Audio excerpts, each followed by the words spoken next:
11-12 তারিখ যার যা কাজ করার ডিউটি ছিল করেনি, তা আমি কোনো মন্তব্য করব না। আমি কোনো মন্তব্য করব না। 11 এবং 12 তারিখে যাদের যে ডিউটি ছিল করার তারা করেননি। কে করেছে, কেন করেছে, কিভাবে করেছে মানুষ জানে। গ্রেটফুট টু ক্যালকাটা হাইকোর্ট, ছুটির দিন খুলে তারা যা করার করেছে। আর ইনিশিয়ালি ওখানে যে 11 তারিখে বিএসএফের 300 জওয়ান তারা অন হিউম্যানিটেরিয়ান গ্রাউন্ড এবং ডিএম বাধ্য হয়েছেন যখন পুলিশ ফেল করেছে।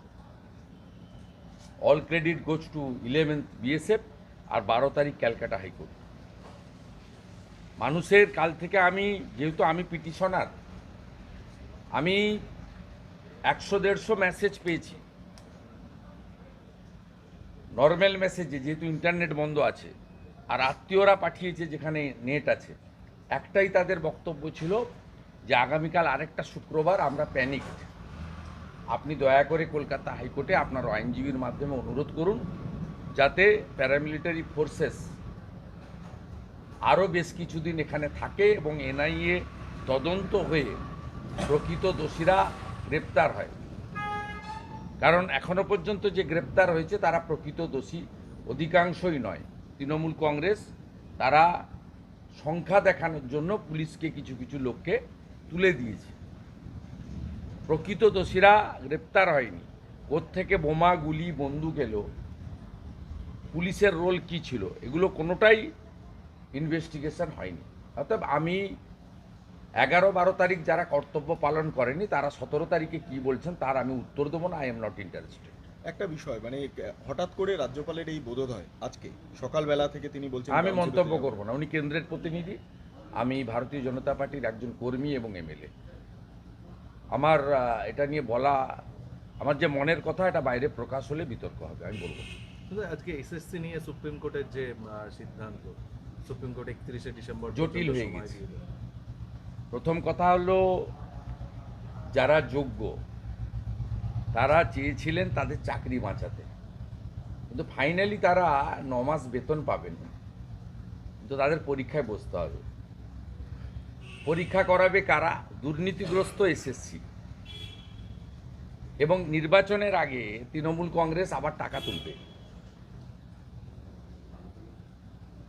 মে মাসের মধ্যে নোটিফিকেশান, অক্টোবর-নভেম্বরের মধ্যে পরীক্ষা হয়তো করাবে, প্যানেল বের করবে, জয়েনিংয়ের ডেট দেবে 1 তারিখ, যেহেতু 31শে ডিসেম্বর পর্যন্ত এরা থাকবে।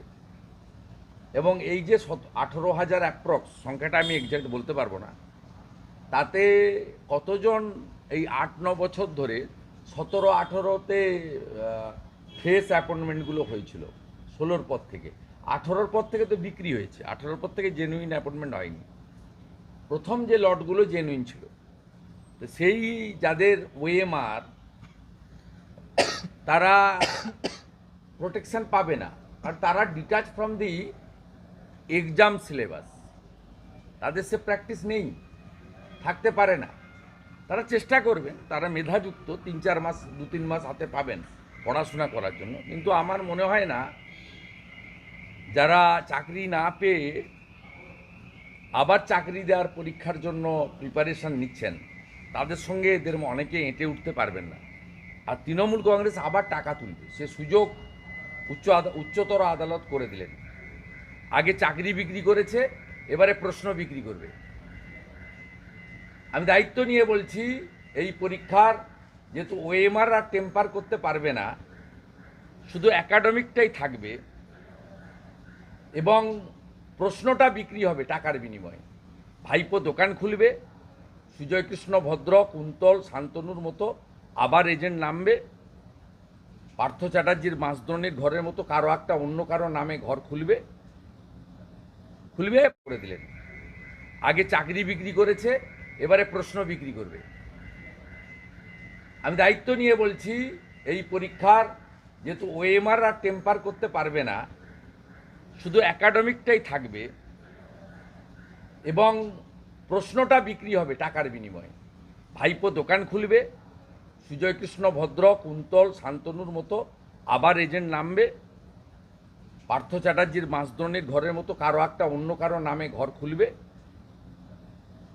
প্রশ্ন বিক্রি হবে।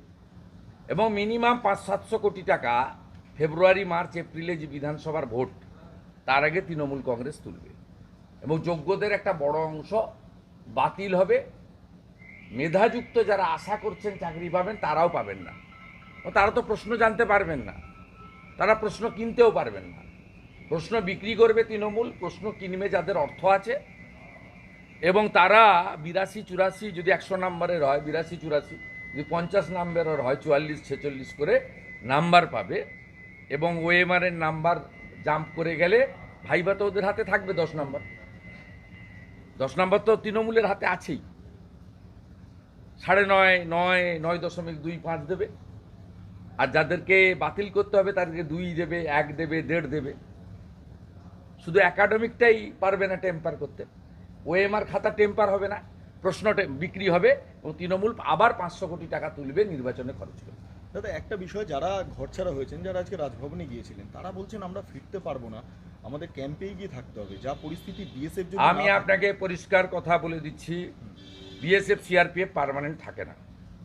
বিএসএফটা বর্ডার এলাকা, কিন্তু সিআরপিএফ বিএসএফ যেটা general law and order duty করছে, আজকেও এক্সটেন্স করেছে। আমি কোর্টের কাছে কৃতজ্ঞ, তারা আজকেও ইন্টারিম অর্ডারে কয়েকটা পয়েন্ট দিয়েছে এবং আমরা আজকে কেন্দ্রীয় সরকারের রিপোর্টও অত্যন্ত, আমার লয়ার পেয়েছে, আমাকে পাঠিয়েছে, রাজ্যের রিপোর্ট অত্যন্ত উদাসীন ছিল, তারা নাকি প্রচুর কাজকর্ম করছেন দেখিয়েছেন, কিন্তু কেন্দ্র বলেছে, কেন্দ্রীয় ইউনিয়নের যে রিপোর্ট, সেই রিপোর্ট খুব অত্যন্ত প্র্যাকটিক্যাল। আমি ধন্যবাদ জানাবো ইউনিয়নকে এবং সর্বোপরি স্পেশাল বেঞ্চকে, তারা এক্সটেন্ড করে দিয়েছেন 21 তারিখ পর্যন্ত। আপনাকে বলি, পার্মানেন্ট থাকবে না। সলিউশন ওখানে, এটা কমিউনাল রাইট নয়, এটা ধর্মযুদ্ধ। এরা কাশ্মীরের মতো হিন্দুদের সরাতে চায়। সলিউশন আমি দুভাবে বলতে পারি। একটা হচ্ছে এনআইএকে দিয়ে ওখানে একদম রুটটাকে নষ্ট করে দেওয়া। ধরুন কালকে আমি টুইট করেছি, ইনজাম আজকে অ্যারেস্ট হয়েছে। এর আগে তো বলছিল বাংলাদেশ, তুরস্ক, কত গল্প। ইনজামাম তিনি হচ্ছেন ধুলিয়ান মিউনিসিপ্যালিটির তৃণমূলের চেয়ারম্যান, বাধ্য হয়েছে অ্যারেস্ট করতে, এক্সপোজ করে দিয়েছি ডকুমেন্টারি এভিডেন্স দিয়ে। স্বাভাবিকভাবে আমার বক্তব্য হচ্ছে এনআইএ ইনভেস্টিগেশন চার্জশিট দেওয়া পর্যন্ত প্যারামিলিটারি ওখানে রাখা উচিত, 1 নম্বর। সেকেন্ড থিং হচ্ছে, বাংলাদেশ থেকে যে 50 কিলোমিটার বর্ডার এলাকা এবং যেখানে হিন্দু জনসংখ্যা অত্যন্ত কম, 20%-এর নিচে, তাদেরকে কাশ্মীরের পাকিস্তান সীমান্তবর্তী এলাকার মতো বৈধ লাইসেন্সযুক্ত আগ্নেয়াস্ত্র দেওয়া উচিত। আত্মরক্ষার অধিকার প্রত্যেকের আছে। হিন্দুদের কাশ্মীরের তো বর্ডারের বহু গ্রামে এই ব্যবস্থা আছে, স্পেশাল অ্যাক্টের আওতায় আছে তো। কাশ্মীরে যা আছে সেম মডেল যদি মুর্শিদাবাদ এলাকায় আপনারা না করতে পারেন, তাহলে 10-15% হিন্দু যেখানে আছে, হিন্দু থাকবে না।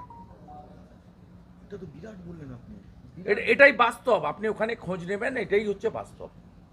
লাইসেন্সযুক্ত আত্মরক্ষার জন্য এদেরকে ব্যবস্থা করা উচিত। কাশ্মীরের পাকিস্তান সীমান্তবর্তী স্পেশাল অ্যাক্টের আওতায় আছে তো। কাশ্মীরে যা আছে সেম মডেল যদি মুর্শিদাবাদ এলাকায় আপনারা না করতে পারেন, তাহলে 10-15% হিন্দু যেখানে আছে, হিন্দু থাকবে না। এটা তো বিরাট বললেন আপনি। এটাই বাস্তব, আপনি ওখানে খোঁজ নেবেন, এটাই হচ্ছে বাস্তব। লাইসেন্সযুক্ত আত্মরক্ষার জন্য এদেরকে ব্যবস্থা করা উচিত। কাশ্মীরের পাকিস্তান সীমান্তবর্তী গ্রামে যে ব্যবস্থা আছে, সেই একই ব্যবস্থা বাংলাদেশ সীমান্তবর্তী, ক্লোজ বাংলাদেশ সীমান্তবর্তী এবং যেখানে হিন্দুদের সংখ্যা অত্যন্ত কম, 10-15-20%, এটা করা উচিত। এবং এনআইএ যতক্ষণ না এই রিলিজিয়াস রাইটকে, কনস্পিরেটার, ফান্ডার এবং আর্মস ওয়েপেন্স এসছে, একে একেবারে উপড়ে ফেলতে পারে, ততক্ষণ পর্যন্ত ওখানে প্যারামিলিটারি ফোর্স রেখে এনআইএ ইনভেস্টিগেশন কমপ্লিট করা উচিত আপ টু চার্জশিট। আর ইলেকশন কি সম্ভব? শেষ প্রশ্ন, ইলেকশন কি ওখানে সম্ভব? কোথায়? যা পরিস্থিতি গোটা পশ্চিমবঙ্গেই রাষ্ট্রপতি শাসন ছাড়া ইলেকশন ইসিআই করতে পারবে না। যেখানে 50%-এর নিচে হিন্দু আছে, বহু জায়গায় ভোট দিতে দেয়নি 21 এবং 24-এ, এবারে আরও মাস স্কেলে দেবে না। তার মধ্যে শুধু মুর্শিদাবাদ মালদার একটা অংশ পড়বে না, তার মধ্যে কুচবিহারের দিনহাটা থেকে দক্ষিণ 24 পরগনার ক্যানিং, বাসন্তী, গোসাবাও পড়বে। মানে এরকম ধর্মযুদ্ধ, মানে এটা কি ধর্ম? এটা বাস্তব, আপনি গিয়ে ঘুরে আসবেন, আপনারা গিয়ে ঘুরে আসবেন। এখন তো প্যারামিলিটারি ফোর্স আছে, আপনারা যেতে পারছেন, ঘুরতে পারছেন, ঘুরে দেখে আসবেন। নন্দীগ্রামে যেভাবে পুলিশের গাড়ি চালকের এই খুন, দুর্ঘটনা নয়, খুন। মমতা ব্যানার্জির শান্তির ছেলেরা করেছে। নন্দী মহারাজ তুলে নিয়ে গিয়ে কেটে খেয়ে নিচ্ছে, মাংস বিক্রি করছে। এর 4 দিন আগে গোকুলনগরে করেছে, আমি তো ভিডিও ফুটেজ দিয়েছি। তখন যদি ব্যবস্থা করতো, পুলিশ করেছে কি, দুটো অন্য জায়গা থেকে নন্দী মহারাজ এনে ওখানে ছেড়ে দিয়ে গেছে। পুলিশের উচিত, ওই গাড়ির নম্বর তো পেয়েছে, আমরা তো সিসিটিভি ফুটেজ দিচ্ছি, তো প্রাইভেট সিসিটিভি ফুটেজ দোকানে লাগানো ছিল, করেনি। আমি গতকাল ওখানে বক্তব্য রেখেছি। বুঝতে পারছেন, ষাঁড়ও নিরাপদ নয় মমতার শান্তির ছেলেদের দৌড়াতে। বলছি আপনি একটা পারমিশন পেয়েছেন মিছিলে, যুব না, আমি থাকবো ওই মিছিলে। ভবানীপুর বিধানসভা তো, ওই জন্য পারমিশন দিচ্ছিল না। আমার এটা 83তম হবে কোর্ট অর্ডারে হাঁটা।